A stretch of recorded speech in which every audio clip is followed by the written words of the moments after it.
expérimenter la grâce de Dieu, il faut suivre la logique de la parole du Seigneur.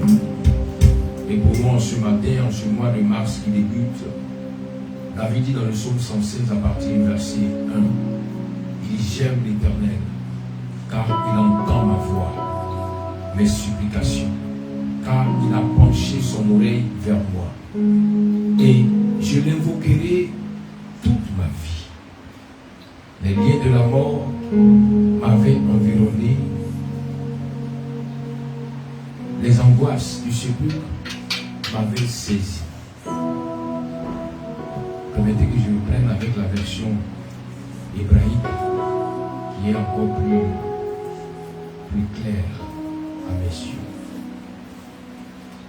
Ici dans la version hébraïque, il est dit: j'aimerais que l'Éternel écoute ma voix, mes supplications, qu'il me tende son oreille alors que je l'invoque durant mes jours.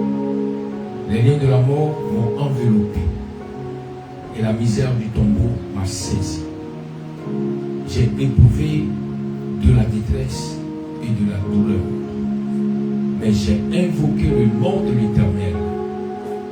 De grâce, Éternel, sauve mon âme. Alléluia. Bien-aimé, il y a de ces prières quand tu sens que tu es arrivé au bout du tunnel, quand tu sens que tu es arrivé là où le miracle s'accomplit. Les ténèbres ne vont pas déchaîner autre chose pour chercher à t'empêcher que la mort. Voilà pourquoi, lorsque les enfants d'Israël ont fini de rencontrer toutes les épreuves au devant du Pharaon, là où Moïse a démontré la puissance de Dieu, la dernière épreuve qui est venue devant Moïse et devant le peuple d'Israël était l'épreuve de l'ange de la mort. Le Seigneur a dit à Moïse que l'ange de la mort est en train de venir, qu'il passera même 7 nuits. Souvent, l'on comprend mal certaines choses et on fait des prières qui font que le Seigneur n'arrive pas à répondre. Moïse n'a pas dit: Seigneur, empêche l'ange de la mort de venir. Non. Moïse a dit: Seigneur, mais si l'ange vient, nous on fait comment? Il dit: calmez-vous, prenez seulement le sang de l'agneau, mettez sur le linteau de vos portes et de vos fenêtres. L'ange passera, mais l'ange n'arrivera pas dans le camp, dans le lieu où se trouve le sang. Alors Moïse et le peuple ont cherché à prendre le sang et ont mis le sang sur le linteau des portes et des fenêtres de chaque maison. Et la Bible fait mention que lorsque l'ange de la mort est arrivé, qu'il a vu le sang, l'ange de la mort a sauté le camp. Et l'ange de la mort est descendu en Égypte. L'ange de la mort a sauté le camp des enfants d'Israël, le camp de Goshen, pour se retrouver en Égypte. Je vais te dire en ce matin que pour cette période, le Seigneur veut t'amener à entrer dans certaines dimensions de la bénédiction.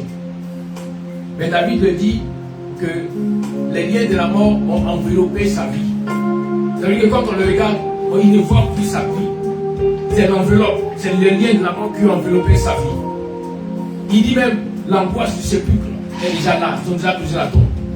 Pour te dire en ce matin, c'est que les ténèbres ont programmé va arriver. Mais ça ne doit pas arriver chez toi. Ça va arriver, mais ça ne doit pas arriver dans ta maison. Dis à ton voisin, il est temps qu'on fasse le troc. Bien aimé, tous ceux-là qui avaient depuis longtemps manipulé ta vie, tu vas élever pour dire: Seigneur, l'ange vient, mais parce que le sang de l'agneau est sur moi, l'ange sauve ma maison, mais l'ange descend sur mes ennemis.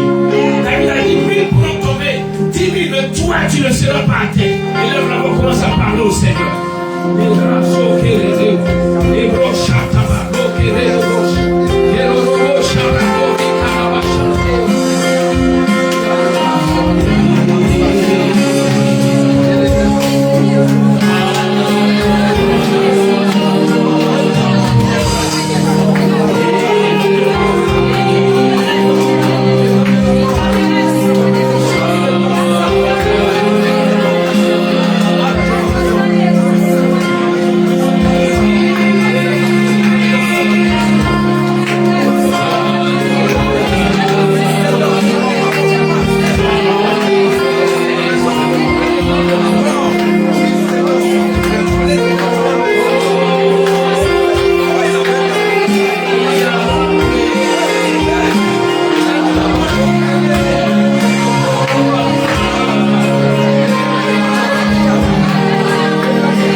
il domine, il y a des hommes sur lesquels il domine.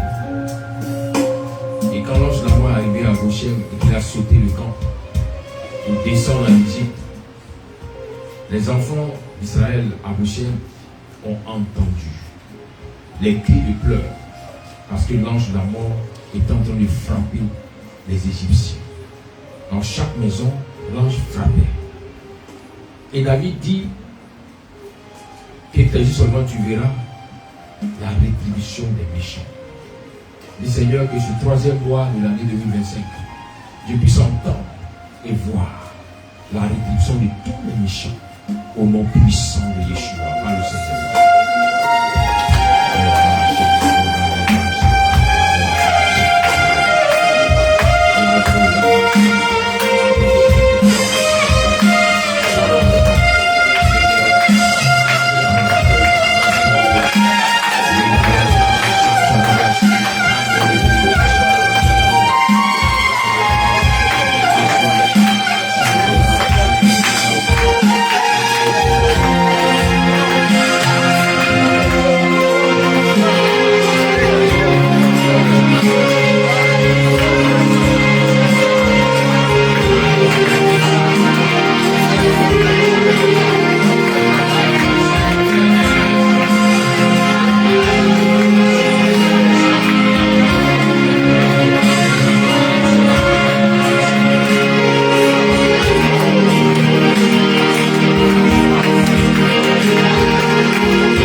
les mains des Égyptiens pour aller adorer leur Dieu. Bien-aimé, tu ne peux pas dire que tu viens adorer le Seigneur et tu viendras les mains vides. Non. Dis Seigneur, il me faut l'or et l'argent. Ta parole déclare que l'argent et l'insensé appartiennent au juste. Il faut que je l'aie pour pouvoir t'adorer convenablement comme mon cœur désire. Tu as dit que les vrais adorateurs viendront t'adorer. Seigneur, donne-moi de récupérer l'or, de récupérer l'argent, afin de venir t'adorer. Continue par le Seigneur. Continue par le Seigneur.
Certainement, cette vie a été hypothéquée quelque part.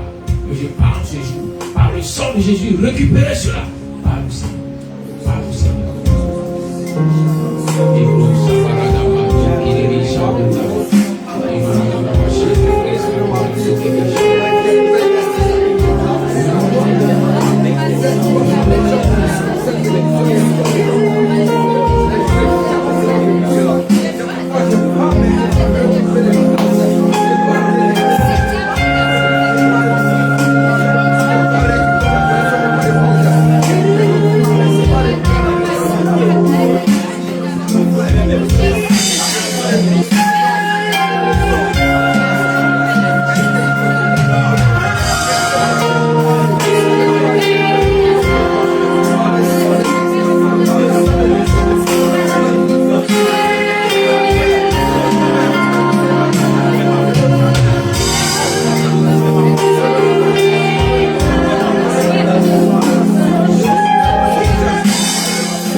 Avec toi, nous allons commencer le mois. Nous allons continuer ce mois pour que ton nom soit élevé et glorifié. Manifeste ta grâce. Bénis ton peuple. Manifeste ta grâce. Accorde-nous la faveur pour ce mois de mars. Donne ta puissance pour ce mois de mars. Afin que nous puissions régner au nom puissant de Jésus-Christ. Amen. Shalom. Seigneur, salut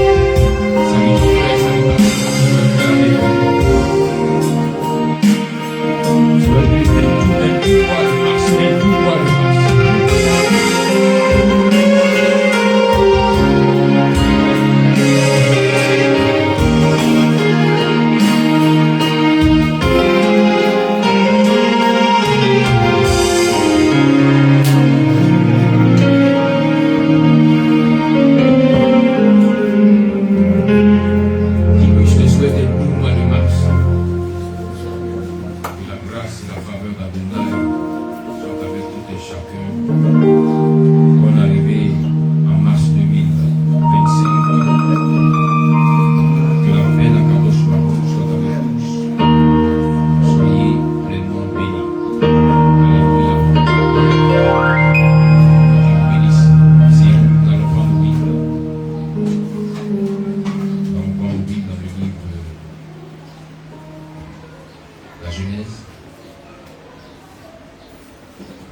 Le grand thème du mois de mars, c'est la puissance des lits.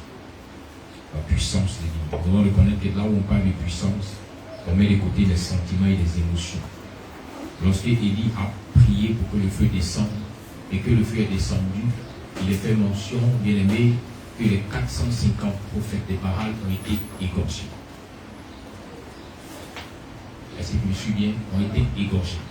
Donc quand on parle de puissance, on parle de plus de sentiments pour le combat spirituel, plus de sentiments pour le loin des ténèbres. Alléluia. Le thème que nous traitons ce dimanche est la vérité doit être chez toi. Dis à ton frère, à ton voisin, la vérité doit être chez toi. Nous allons prendre Genèse chapitre 42, à partir du verset 1 au verset 21. Genèse 42, verset 1 à 21. Genèse 42, verset 1 à 21. La vérité doit être chez toi. Nous allons comprendre comment est-ce que la puissance de Dieu peut se déployer dans la vie de l'enfant de Dieu, dans la vie de l'adorateur de Dieu, dans la vie de cette personne qui a décidé d'appartenir au Dieu tout-puissant, au Dieu d'Israël. Et en cela, elle pourra expérimenter grandement, fortement la faveur, la grâce et la puissance d'Élohim. Amen. Donc je disais Genèse chapitre 42 à partir du verset 21.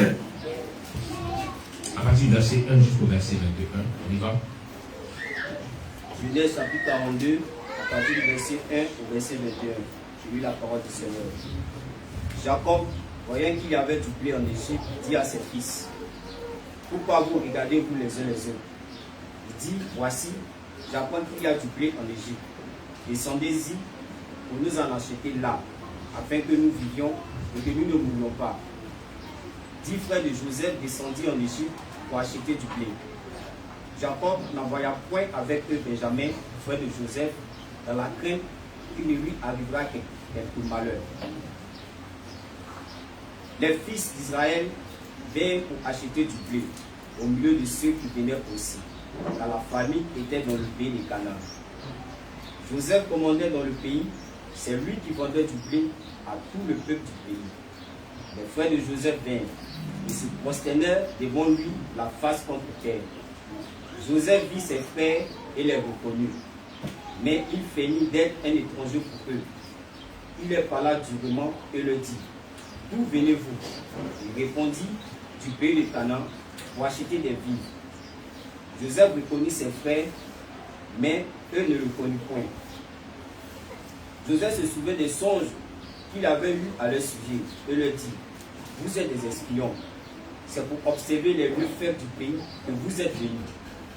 Il lui répondit: non, mon Seigneur, les serviteurs sont venus acheter du blé. Nous sommes tous fils d'un même homme. Nous sommes sincères. Les serviteurs ne sont pas des espions. Il leur dit, nullement, c'est pour observer les lieux faibles du pays que vous êtes venus.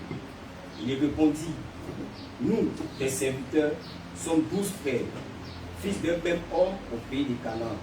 Et voici, le plus jeune est aujourd'hui avec notre père. Et il y a un qui n'est plus. Joseph leur dit, je viens de vous le dire, vous êtes des espions. Voici comment vous serez éprouvés. Par la vie de Pharaon, vous ne sortirez point d'ici que votre jeune frère ne soit venu. Envoyez l'un de vous chercher votre frère, et vous restez prisonniers. Vos paroles seront éprouvées, et je saurai si la vérité est sur vous. Sinon, par la vie de Pharaon, vous êtes des espions. Et il est mis ensemble 3 jours en prison. Le 3e jour, Joseph leur dit, faites ceci et vous vivrez. Je crains Dieu. Si vous êtes sincères, que l'un de vos frères reste enfermé dans votre prison. Et vous, partez, emportez du blé pour nourrir vos familles. Et emmenez-moi votre jeune frère, afin que vos parents soient éprouvés et que vous ne mourrez point. Et il fit ainsi. Il se dit alors l'un à l'autre, oui, nous avons été coupables envers notre frère, car nous avons vu l'angoisse de son âme, car il nous demandait grâce, et nous ne l'avons point écouté. C'est pour cela que cette affliction nous arrive. Amen. Amen. Merci beaucoup.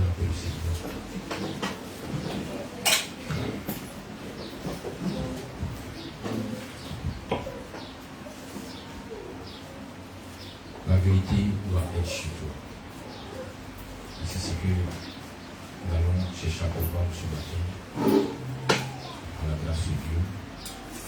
L'histoire de Joseph, nous avons tous entendu parler de cette histoire. Et ce qui nous concerne aujourd'hui, c'est de comprendre comment Joseph a fait pour pouvoir expérimenter la volonté de Dieu, la grâce de Dieu dans sa vie.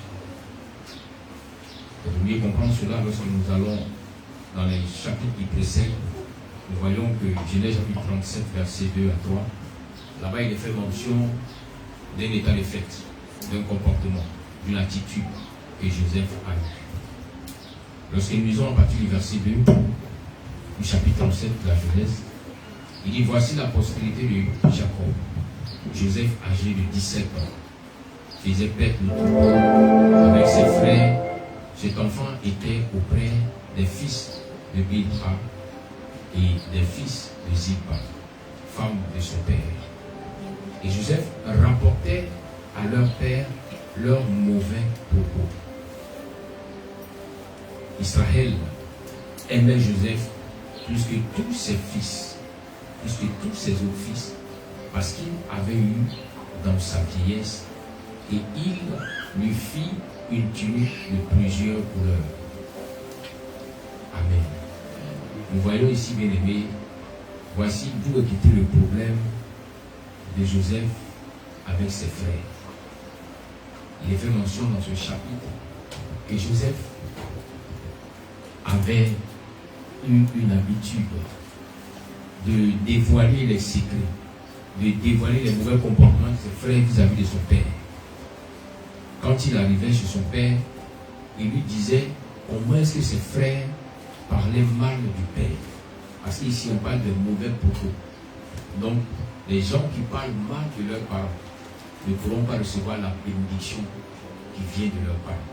Dans la main de chaque parent, le Seigneur a déposé une bénédiction pour l'enfant. Est-ce que vous me comprenez? Dans la main de chaque parent, le Seigneur dépose une bénédiction pour les enfants. Voilà pourquoi, même si ton parent est féticheur, donne-lui du respect. Est-ce que vous comprenez? Même si tu penses que ta mère, on te l'a dit qu'elle est la reine de la sorcellerie, donne-lui du respect. Parce que le Seigneur a déposé une bénédiction dans la main du parent pour les enfants. Voilà pourquoi un parent peut maudire un enfant, ça va prendre. Mais un enfant ne peut pas maudire un parent, ça va prendre. Ça ne marche pas. Quel que soit ce que le parent aura fait, un enfant ne peut pas maudire un parent et ça va prendre. Non, c'est impossible. Parce qu'il y a une loi qui est établie. Le Seigneur dit, que l'huile qui coule sur la tête d'Aaron coule sur la barbe, sur ses vêtements. La grâce qui est sur le parent, c'est ce qui descend dans la vie de l'enfant, et non pas le contraire. Donc là où tu cherches à médire, à maudire, à dire les choses contre le parent, tu attires sur toi au contraire la malédiction. Alléluia. Tu attires sur toi la malédiction. C'est pourquoi il n'a pas oublié de mentionner, il dit honore ton père et ta mère. Il n'a jamais dit honore ton père parce qu'il est bon. Il n'a jamais dit honore ta mère parce qu'elle est gentille. Non, il dit honore ton père, point. Honore ta mère, point. Le reste là, ça importe peu. Plusieurs dans cette génération sont entrés sous des malédictions à cause des comportements qu'elles ont eu vis-à-vis de leurs parents. Le parent qui t'a mis au monde, qui t'a élevé, qui t'a donné à manger. Aujourd'hui, tu comptes écouter les paroles de certaines personnes pour tourner le dos à tes parents. Et tu dis, Seigneur, bénis-moi. Et tu sais que tu pourras entrer dans une bénédiction en étant ainsi. Là où les frères de Joseph disaient que Joseph était un mauvais frère, un papato, on peut les gens en Côte d'Ivoire ici. Joseph prenait la peine d'honorer son père. Pour lui dire, Père, voici ce qui a été dit sur toi. Voici le comportement de mes frères. Et à partir de là, les gens ont commencé à ne plus aimer Joseph. Et il est décrit ici que c'est la haine qui remplissait le cœur de ses propres frères contre lui.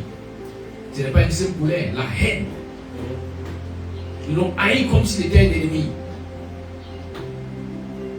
Mais bien aimé, c'est la vérité dans le cœur de Joseph qui l'a amené à expérimenter la grâce de Dieu. Qui l'a amené à expérimenter la faveur de Dieu. Il est dit que Joseph avait 17 ans, il était un enfant. On pourrait s'en tenir pour lui, comme il est un enfant, ça ne fait rien. Il peut s'amuser, il peut mentir. Après, quand il sera grand, non, il était enfant. Mais il avait une rigueur. Il était enfant, mais il avait des principes à lui. Il ne pouvait pas dévier. Il restait ferme dans ses principes. Voilà pourquoi le Seigneur lui révélait ce qu'il voulait faire avec lui. Alléluia. Et cela va pousser les frères de Joseph à l'amener à accomplir la parole d'Adonai dans sa vie. Le verset 7 du chapitre 37 nous dit: nous étions alliés des herbes au milieu des champs. Et voici, ma gerbe se leva et se tint debout, et vos gerbes l'entourèrent et se prosternèrent devant elle. Ici, Joseph vient expliquer un songe qu'il a eu à ses frères. Et dans le songe, Joseph ne parle pas d'abord de sa personne. Il parle d'un travail que chacun d'eux fait, des gerbes de blé que chacun d'eux est en train de faire. Mais il s'est rendu compte que lui, sa gerbe s'est levée. Et les gerbes qu'avaient ses frères sont venus entourer sa gerbe et se sont prosternés. Vous voyez la puissance de la vérité, comment elle se manifeste. À cause de la vérité qui est dans le cœur, dans la vie de Joseph. La puissance de Dieu l'a mené à dire, Joseph, quelle que soit l'activité que tu vas faire, quel que soit le travail que tu feras, plusieurs auront commencé avant toi, comme des aînés.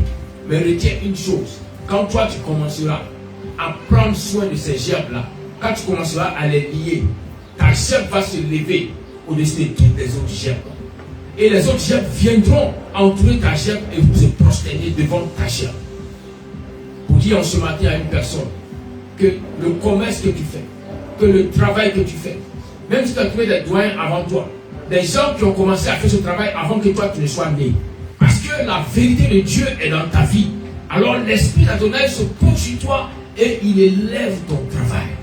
Tous verront, tous vont envier, tous vont apprécier, mais tous vont respecter le travail que Dieu te donne, parce qu'il va te bénir dans ce travail. Les autres viendront apprendre de toi, malgré leur ancienneté, viendront demander, mais quel est ton secret? Et ils se prosterneront pour te servir au nom de Yeshua.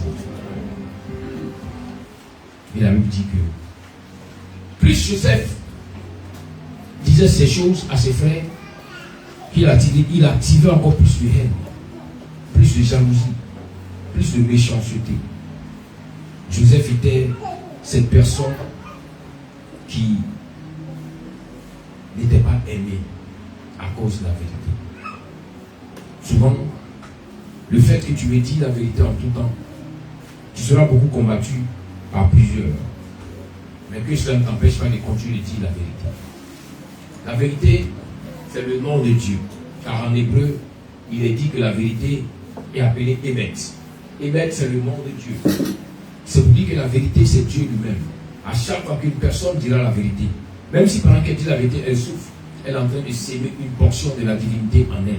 Elle est en train de s'aimer une partie de Dieu en elle. Pour pouvoir récolter plus tard les manifestations et les grâces de Dieu. Alléluia. C'est pourquoi il est dit, quand Jésus vient, il dit à ses disciples en Jean 8, verset 31 à 32. Jean 8, le verset 31 au verset 32. Et il dit aux Juifs qui avaient cru en lui, il dit, si vous demeurez dans ma parole, si vous demeurez dans ma parole, vous êtes vraiment mes disciples. Vous connaîtrez la vérité et la vérité vous affranchira. Voici un principe qui permet aux hommes et aux femmes d'expérimenter la main de Dieu, la grâce de Dieu, c'est de connaître la vérité. Mais avant que la connaissance de la vérité ne soit donnée à quelqu'un, il faudrait que la personne commence d'abord à demeurer dans la parole de Dieu. Il dit, si vous demeurez dans mes paroles, vous êtes vraiment mes disciples. Le disciple, d'abord, ne connaît pas la vérité, mais lui demeure dans la parole. Il marche sur la parole, il vit sur la parole de Dieu. C'est au fur et à mesure que le disciple se dispose que la vérité commence à se révéler à lui. Que les secrets divins commencent à se révéler à lui. Alors si je ne connais pas la vérité, je ne pourrai pas être affranchi. Si je ne connais pas la vérité, je pourrais passer des années dans l'église à crier, à prier, mais sans pouvoir expérimenter, comme je le veux, la main d'Adonai. Tout à l'heure, nous avons prié et j'ai expliqué que plusieurs ont pleuré, Seigneur, bénis-moi, Seigneur, bénis-moi. Pendant qu'ils étaient en Égypte. Oubliant que dans la loi divine, Dieu ne peut pas bénir quelqu'un qui est en Égypte. Et ceux-là sont restés des années. Selon la prophétie, ils ont fait 400 années en Égypte. Plus de 400 ans. En train de dire, Seigneur, bénis-nous, souviens-toi de nous. Mais lorsque le Seigneur veut les bénir, il amène Moïse pour les délivrer et les faire sortir de l'Égypte. S'il arrivait que tu as constaté que tu as fait des prières de bénédiction et puis tu n'as rien vu, c'est parce que le territoire sur lequel tu es, ultimement la bénédiction n'est pas le territoire que Dieu a destiné pour toi pour être béni. Dans son programme, il dit, pas à Canaan, c'est là-bas que j'ai donné ordre. Que le territoire puisse te bénir. Que l'atmosphère puisse te bénir. C'est pourquoi avant de demander au Seigneur une bénédiction, fais comme Jésus l'a enseigné en Matthieu chapitre 6. Que ta volonté soit faite. Si ta volonté est que je sois dans cette structure, alors Seigneur, bénis-moi dans cette structure. Et si ta volonté est que je me sens bien dans cette société, mais c'est pas là que tu dois me bénir, Seigneur. Je veux que tu me mettes là où tu pourras me bénir. Quand tu commenceras par comprendre ces choses, tu pourras commencer à expérimenter la grâce et la bénédiction d'Adonai. Joseph avait pensé que tous les sons et les maisons que le Seigneur lui montrait allaient se réaliser là où il était avec ses frères. Parce qu'il les a vus venir se mettre à ses pieds pour l'adorer. Il n'a jamais pensé un temps soit peu qu'il allait arriver un temps où il allait être loin de ses frères. La question est pourquoi est-ce que le Seigneur bénit Joseph? Écoutez-moi très bien. Pourquoi est-ce que le Seigneur bénit Joseph, qui n'était pas l'aîné, qui n'était pas le deuxième, qui n'était pas le troisième, mais qui était très loin en bas? Pourquoi est-ce que c'est lui que le Seigneur bénit? te pose la question. Je te donne 2 minutes de réflexion. Réponds-moi. Pourquoi? Tu as eu la vie. Pourquoi?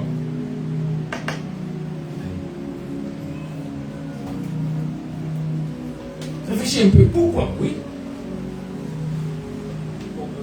Je pense que c'est parce que Joseph a honoré son père et sa mère. Non, avant ça. La bénédiction de Dieu sur Joseph a été présentée avant. Avant qu'il naisse. Quand il est né, c'est venu sur lui. Mais pourquoi est-ce que c'est lui qui est béni? Dans le principe de la bénédiction, c'est que le Seigneur dit que le premier-né sera béni. Le premier-né reçoit une braha. C'est quoi les aînés dans les familles reçoivent des bénédictions que les autres n'ont pas. Mais pourquoi Joseph?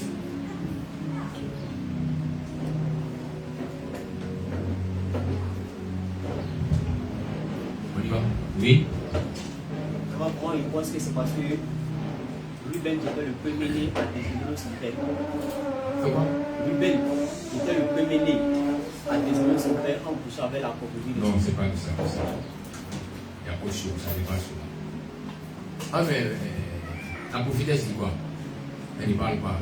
Oui. Moi, ce que je comprends, c'est la première femme que Israël avait aimée, c'était la mère de Joseph. Yes. Commence à venir un peu. Tu vois un peu? Voici un principe qui font que souvent les enfants sont bénis et ne sont pas bénis. Un homme qui n'est pas content de sa femme, qui a des rapports avec elle et puis elle tombe enceinte, l'enfant ne sera pas béni. Jacob avait aimé une femme. On l'a trompé. Mais là où les hommes ont trompé Jacob, là où la mère et le père de ces filles-là ont trompé Jacob, c'est disant que non, il faut qu'il soit la plus grande et non pas la cadette. Jacob a été trompé, elle est tombée enceinte. Mais la bénédiction de Dieu qui suivait Jacob n'a pas suivi cet enfant parce que Jacob n'était pas content. Est-ce que vous comprenez un peu? Malgré le nombre d'enfants qu'elle a fait, il n'y a pas eu de bénédiction là-bas. Parce que le cœur de Jacob n'était pas là-bas. Mais là où était le cœur de Jacob, quand le premier-né naît, il y a toute la bénédiction du droit des naisses qui descend sur lui. C'est comme Jacob qui était peut-être le 6e ou le 7e, devient automatiquement l'aîné. Pourquoi? Parce que le cœur de son père l'avait désiré depuis longtemps.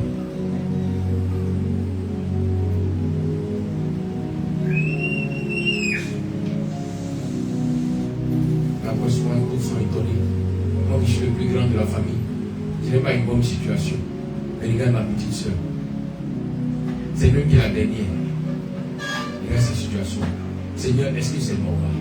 Ne pose pas la question au Seigneur. Demande aux parents, qu'est-ce qui s'est passé quand j'ai été enceinte ou quand j'avais été enceinte? Il arrive souvent que le père dit à la mère, je ne suis pas prêt. Pourquoi tu as pris la grossesse? Des par là, par-ci, des par là, par-là. Jusqu'à ce qu'on finit par accepter l'enfant. L'enfant ne peut pas être béni. Il faut beaucoup de combats, beaucoup de prières pour entrer dans cette grâce. Vous ne pouvez pas être béni. Parce que Dieu a donné un principe de bénédiction aux parents de bénir leurs enfants. Mais regardez l'enfant. Il n'a même pas encore fait 3 mois. La femme dit non, je suis enceinte. C'est comme elle dit non, c'est 1 mois passé, il n'a pas vu 2 mois. Et puis l'enfant est chéri là dans le ventre. On touche le ventre. Tout amour qui est manifesté attire la grâce, attire la bénédiction. Voilà, très souvent dans les familles, on remarque que souvent les derniers enfants, mais souvent le dernier enfant est le plus béni. Pourquoi? Parce que souvent le dernier enfant est arrivé là où les conditions étaient déjà bonnes, là où on ne murmurait plus dans la maison, là où on ne mangeait plus gari avec arachide. Jésus a mis le monsieur avec sa femme, sortons manger un poulet dehors. Et c'est après le poulet qu'elle est tombée enceinte. Imaginez comment l'enfant sera. Elle ne s'entend pas un enfant poulet, pas un enfant poulet. Dans les esprits villages là. Ça va être délivré. Un enfant rempli d'amour. Et quand l'enfant naît, à peine il naît, il sort, il commence à sourire. Par contre, il y a 2 enfants, quand ils naissent, il est fâché.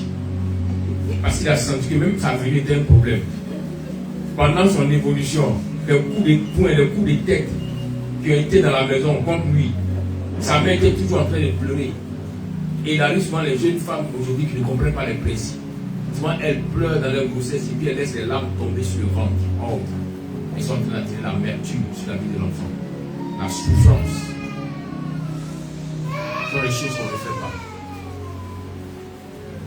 Vous allez voir nos parents qui sont âgés au village nous diront, quelles que soient les circonstances, ne faites jamais cela. Mais souvent les femmes disent non, je vais le faire. On fait mal au monsieur, elle-même, elle va se faire elle-même mal. Parce qu'il y a un enfant qui naît avec le cœur rempli d'amertume va te rendre la vie très difficile. Très difficile. C'est quoi regarder dans vos maisons les enfants pour lesquels vous avez pleuré beaucoup. Et regardez comment ils vous fatiguent dans la maison. Tu pleurais parce que tu t'es dit non, je suis enceinte, je lui ai demandé, oh je suis en train de voir une image, je lui ai demandé de me donner, tu vas le faire échographie, oh ça c'est le frère Odias avec Odiasti. Et il a refusé. Regardez comment le petit Salmon fatigue souvent.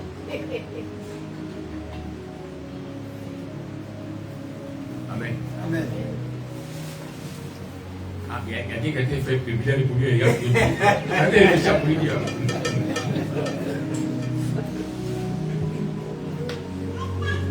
Amen. Voilà, souvent, il y a les frères qu'on les regarde, on dit non, tu n'es pas encore prêt pour te marier, il faut attendre. Beaucoup pensent que c'est l'argent qu'il faut pour se marier, ce n'est pas l'argent. C'est l'attitude et c'est l'amour des enfants. Quand tu veux te marier, ne cherche pas d'abord à avoir l'amour d'une femme seulement, sans penser aux enfants. Parce que quand tu vois une femme, la femme, c'est une machine à fabriquer des enfants. Donc quand tu la vois la femme plus 5 enfants. Et puis regarde, est-ce que tu peux supporter? Avant de dire que non, je l'aime. C'est ça en fait. Mais si tu la vois elle seule, et puis tu regardes les pointinini qui sont sur elle, mon frère, dans 20 ans, il aura écran plasma, il n'y a plus de pointinini. Plasma, souvent, il y a un peu de place. Maintenant, c'est LED. C'est ça, non? LED. Écran LED. Il t'a quick. Maintenant, tu as écran LED. Tu as écran LED déjà. Et là, comment c'est lancé? Elle est trop inspirée, elle ne comprend pas. Amen. C'est pour te dire que quand tu veux entrer dans le mariage, sois prêt. Sois prêt à faire beaucoup de sacrifices. Vous savez, souvent je vois beaucoup de personnes ici qui ne sont pas encore entrées dans le mariage, qui sont en train de penser que c'est tellement doux. C'est doux. Mais c'est comme dans la vie, on ne mange pas toujours la sauce arachide, c'est pas la sauce gnan qui vient. Pour dire que quoi? Il y a des moments où quand elle a accouché, qu'elle est fatiguée, tu vas 2 heures du matin, après un enfant. Bébé, pourtant avant, entre amis, tu as dit, moi je ne peux jamais faire ça. Ce n'est pas encore arrivé, ça va arriver. Tu vas être un babysitter dans la maison. Mais tout ça aussi, c'est manifester l'amour. C'est l'amour qui est dans ton cœur qui va t'amener à vivre cela. Donc je reviens sur le thème. À cause de l'amour que Jacob avait pour celle qui l'aimait, alors la grâce de Dieu est descendue sur Joseph. Alors toutes les bénédictions que le Seigneur voulait donner à Jacob, Jacob les a réservées pour Joseph. Mais n'oubliez pas que Jacob était prophète. Jacob était prophète. Voilà pourquoi ici dans ce chapitre 42, on nous parle carrément du prophétique de Jacob. On dit, or, Jacob, vu qu'il y avait des grains en Égypte, la question est vraiment pour voir. On dit, il a vu. Il a vu comment? Lui qui avait un certain âge, lui qui avait même ses enfants aller accompagner le troupeau, aller donner à manger, il ne sortait pas. Mais comment est-ce qu'il a vu? C'est dans une vision. Parce qu'il était prophète. Maintenant la question c'est, mais lui qui est prophète, comment est-ce qu'il n'a pas su que son fils Joseph n'était pas mort? Il savait. Les enfants lui ont rapporté le mensonge. Mais la Bible dit qu'en son fort intérieur, il sentait que l'enfant n'était pas mort. Il y a souvent des choses que le Seigneur peut ne pas te révéler maintenant. Parce qu'il veut prendre cela pour présenter une grande bénédiction. Seigneur te montre, concentre-toi là-dessus et tu pourras expérimenter le Seigneur dans toute sa grâce. Voilà comment le Seigneur va continuer à bénir Jacob. Quand il voit dans la vision qu'en Égypte, il y a de la nourriture, pendant qu'il y a la famine là où il envoie ses enfants pour dire allez acheter de la nourriture. Et quand ils partent, ils vont aller et ils vont découvrir qu'effectivement, ce que leur père avait dit était vrai. Mais une chose qu'il ne faut pas comprendre, c'est que le Seigneur a permis à Jacob d'avoir cette vision parce qu'il voulait que les frères de Joseph puissent rencontrer Joseph. Car c'était le temps que Dieu avait marqué pour que l'accomplissement du rêve de Joseph soit manifesté. Il a dit que quand ils sont arrivés en Égypte, qu'ils sont arrivés et que c'est Joseph qui vendait le blé, ils se sont tous inclinés devant Joseph. Et quand Joseph les a vus, les a reconnus, et puis l'Esprit de Dieu rappelle à Joseph le songe qu'il avait fait depuis des années et des années. Pour lui, je t'avais dit que tes frères allaient venir se prosterner à tes pieds. Regarde, ne sont-ils pas devant toi? Je vais dire à quelqu'un ce matin, quel que soit le nombre d'années que ce songe, cette vision a mis. Il a dit, même si elle tarde, attends-la, car elle s'accomplira certainement. Le Seigneur enverra les gens même de la synagogue de Satan venir à tes pieds. Et tu vas reconnaître qu'Adonai t'a aimé. Ils viendront te rencontrer, ils viendront se soumettre à toi. Ils viendront témoigner que le Dieu que tu adores est le véritable. Parce que la saison a sonné. Le temps est arrivé. Dis à ton frère, le temps est arrivé. Le temps est arrivé.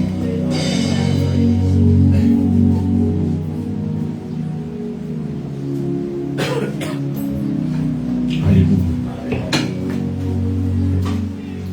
Quand le temps arrive,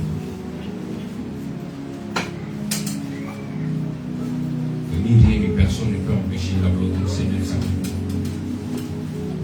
Peut-être que comme Joseph a connu aussi des difficultés, il ressemblait à la cité, des douleurs, des angoisses, il était comme une personne en prison. Mais là où Adonai te dit qu'il est avec toi, sois sereine, et attends-toi à ce qu'Adonai te manifeste sa force et sa puissance. Ne doute jamais de la parole de Dieu. Quand il te donne sa parole, elle va s'accomplir. Ce qu'il te demande de faire, c'est d'être une personne qui vit toujours avec la vérité. Il faut que lorsqu'on te regarde, qu'on retrouve la vérité dans ta vie. Qu'on retrouve la vérité dans ta maison. Qu'on retrouve la vérité dans tes activités, dans ton ministère. Et tu verras que le Dieu de vérité, qui est lui-même vérité, pourra continuer de te manifester sa grâce et sa force.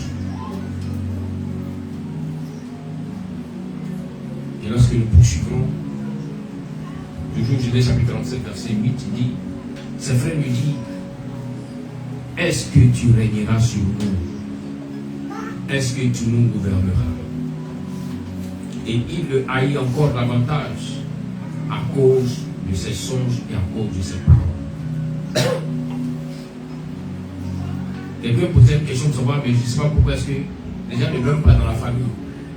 Dans mon travail, personne ne m'aime. Dans mon entourage, les gens sont... Je ne sais pas qu'est-ce que j'ai fait. Pourtant, ces personnes ont plus d'argent que moi. Mais pourquoi est-ce qu'elles ne m'aiment pas? Voici la réponse à ta question. C'est parce qu'elles ont compris que dans le plan de Dieu, il va arriver un temps où tu vas régner sur elles. Où tu vas régner sur toutes ces personnes. Où Dieu va t'élever plus que ces personnes. Elles ont déjà vu ça en amont. Alors elles ne veulent pas que cela arrive. Elles commencent à te haïr. Le fait de te haïr, elles veulent t'amener toi aussi à avoir dans le cœur de la haine, de la méchanceté. Afin que ce qu'elles ont vu ne puisse pas arriver chez toi. Car pour qu'une prophétie divine se matérialise, il faut que tu aies l'amour et la vérité en toi. L'amour et la vérité en toi. Voilà pourquoi lorsque le Seigneur veut bénir, psaume 15, versets 1 à 2. Il dit, ô Éternel, qui séjournera dans ta tente? Qui demeurera sur ta montagne sainte?